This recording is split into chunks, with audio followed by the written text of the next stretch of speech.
Bismillahirrahmanirrahim. Assalamualaikum warahmatullahi wabarakatuh. Saya izin memperkenalkan diri, saya Deda Jubaida, mahasiswa pasca sarjana Administrasi Pendidikan kerjasama UPI dan Dinas Pendidikan Kabupaten Purwakarta. Akan berusaha menjawab ujian akhir semester dari mata kuliah teori organisasi dengan dosen pengampu adalah Dr. Cepi Triatna MPD. Dengan studi kasus, studi sebut nasib sekolah unggulan tak beda jauh dengan sekolah biasa. Ini pendapat dari Trisna Wulandari dari Detik Edu. Akan menanggapi dari soal yang pertama, yaitu dari sudut pandang kapasitas organisasi sekolah. Kasus ini mencerminkan beberapa hal yang penting yang perlu diperhatikan oleh manajemen sekolah, baik di sekolah unggulan maupun sekolah biasa. Kapasitas organisasi sekolah tidak hanya terkait dengan hasil akademik, hasil akademik semata, tetapi juga melibatkan kemampuan sekolah untuk mengembangkan potensi siswa secara minat dan bakatnya, secara holistik, memberikan pengalaman belajar yang bermakna dan menciptakan lingkungan yang mendukung kepuasan hidup serta kesejahteraan siswa. Kasus ini menunjukkan bahwa kapasitas organisasi sekolah tidak hanya diukur dari keberhasilan akademik atau selektivitas siswa, tetapi lebih luas pada kemampuan sekolah menciptakan dampak positif secara holistik terhadap siswa, baik itu sesuai dengan minat dan bakatnya. Baik sekolah unggulan maupun sekolah biasa perlu meningkatkan kapasitas organisasi atau sekolah mereka dengan fokus pada aspek proses, terus kesejahteraan siswa dan keberlanjutan hasil pendidikan, serta berdampak pembelajaran yang nyaman, aman, dan menyenangkan. Selanjutnya nomor 2 adalah kasus ini dapat dianalisis melalui dianalisis melalui dua perspektif teori, yaitu sistem natural, dan sistem rasional, yang memberikan pandangan berbeda terkait bagaimana sekolah unggulan dan sekolah biasa beroperasi serta menghasilkan dampak tertentu sebagai tertentu bagi para siswa. Ini dalam teori sistem natural, organisasi dilihat sebagai entitas sosial yang berorientasi pada kesejahteraan dan interaksi antar anggota. Tujuan formal mungkin ada, tetapi seringkali terpengaruh oleh dinamika sosial dan kebutuhan anggota organisasi. Dari teori sistem rasional, organisasi dilihat sebagai entitas yang berorientasi pada tujuan dengan struktur formal yang dirancang untuk mencapai hasil tertentu secara efisien. Jadi dari perspektif natural ini menyebutkan bahwa sekolah unggulan memberikan nilai tambah berupa lingkungan sosial yang mendukung dan meningkatkan kepuasan hidup siswa, karena memang fasilitas, sarana dan prasarana sekolah unggulan itu adalah lebih lengkap. Meskipun hasil akademik atau pekerjaan siswa itu tidak jauh berbeda, fokusnya adalah pada peran sekolah sebagai komunitas sosial yang membangun kepercayaan diri dan kesejahteraan siswanya. Selanjutnya, perspektif sistem rasional, sekolah unggulan tidak sepenuhnya mencapai tujuan formalnya untuk menghasilkan siswa dengan pendidikan dan pekerjaan yang lebih baik dibandingkan sekolah biasa. Tetapi sistem seleksi atau alokasi sumber daya harus dievaluasi untuk memastikan efisiensi dan relevansi terhadap tujuan organisasi sekolah. Jadi kedua proses ini saling melengkapi dalam memahami kompleksitas manfaat sekolah unggulan dan tantangan yang dihadapinya. Organisasi sekolah juga sebaiknya mengintegrasikan kedua pendekatan ini untuk meningkatkan kualitas pendidikan secara holistik. Jadi tidak bisa hanya satu perspektif saja ya. Selanjutnya adalah soal nomor 3, pendapat mengenai tujuan sekolah. Tujuan utama sekolah adalah memfasilitasi pengembangan potensi siswa secara holistik, yaitu sesuai bakat minatnya, baik dari segi akademik, keterampilan, karakter, maupun kesejahteraan emosionalnya. Dalam konteks ini, sekolah berperan sebagai institusi yang bukan hanya menghasilkan lulusan yang sukses secara akademik atau profesional, tetapi juga individu yang memiliki kepuasan hidup, daya adaptasi yang tinggi, emosional yang bagus, serta kecerdasan sosial juga, nilai-nilai sosialnya yang baik. Pada kasus yang disebutkan, Suti menunjukkan bahwa sekolah unggulan, lulusan sekolah unggulan dan sekolah biasa memiliki hasil pendidikan dan pekerjaan yang tidak jauh berbeda, tetapi ada perbedaan dalam tingkat kepuasan hidup. Karena kan di sekolah unggulan itu fasilitas dan sarana prasarana yang lengkap akan membuat siswa itu merasa nyaman, aman, serta menyenangkan berada di sekolah. Jadi kepuasan hidupnya akan lebih tinggi.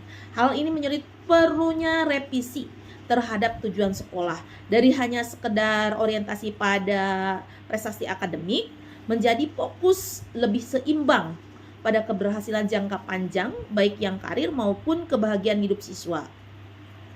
Ini ada kekuatan dan pengendalian dalam organisasi sekolah. Kekuatan ini adalah kekuatan dalam organisasi sekolah.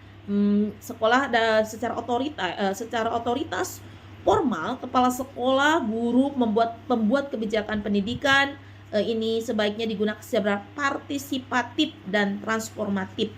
Artinya kepala sekolah dan pemangku kepentingan ini harus mengakomodasi masukan dari berbagai pihak.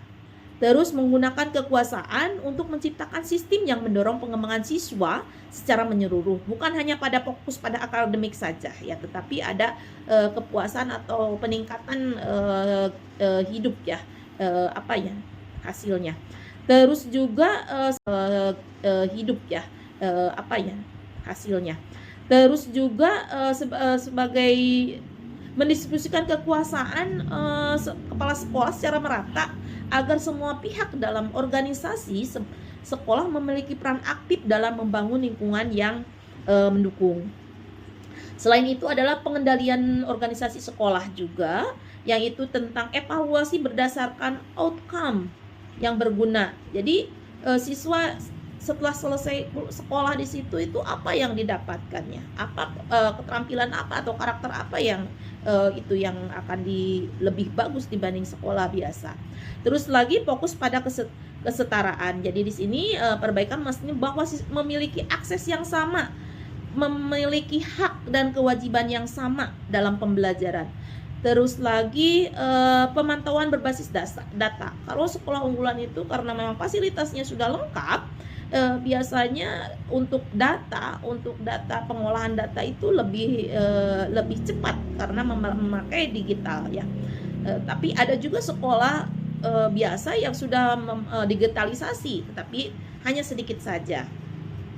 Terus yang ketiga adalah solusi kekuasaan dan pengendalian untuk kasus reformasi sistem sekolah unggulan, mengurangi penekanan pada seleksi berbasis akademik. Jadi jangan terlalu memfokuskan PPDB-nya hanya ke akademik saja, tidak melihat motivasi siswa, tidak melihat potensi kepemimpinan, kepribadiannya, terus bakat dan minatnya. Ini harus dipikirkan,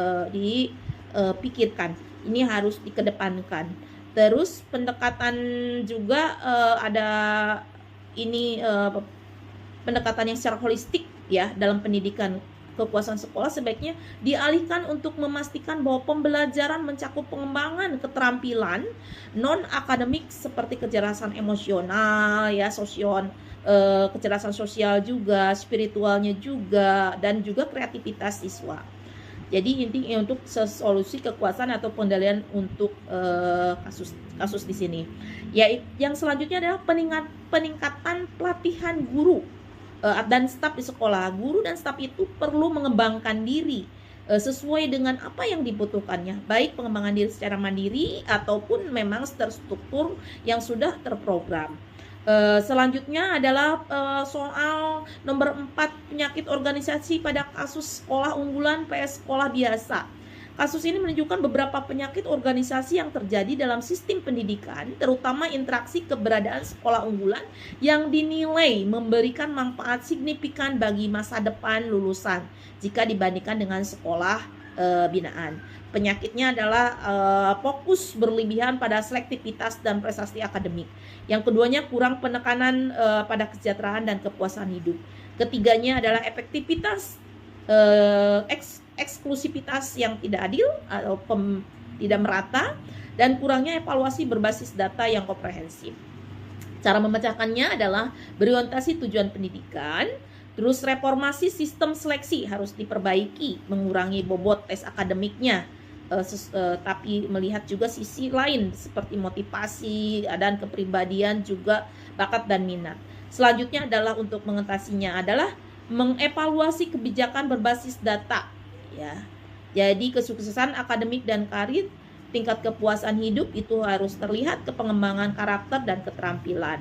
Juga adanya pelatihan pengembangan guru, baik secara mandiri ataupun terstruktur. Selanjutnya adalah soal nomor 5 adalah upaya untuk meningkatkan efektivitas sekolah sebagai organisasi di masa depan, yaitu untuk memastikan sekolah sebagai suatu organisasi berfungsi secara efektif di masa depan, pihak sekolah perlu melakukan berbagai upaya strategis yang menyeluruh. Efektivitas organisasi sekolah harus mencakup kemampuan untuk memenuhi kebutuhan siswa, menciptakan lingkungan belajar yang inklusif, yang nyaman, aman, serta menyenangkan, dan serta menghadapi dengan membangun pendidikan abad ke-21. Itu yang untuk selanjutnya adalah pengembangan diri si guru, juga bermitra, membangun mitra dengan orang tua dan masyarakat.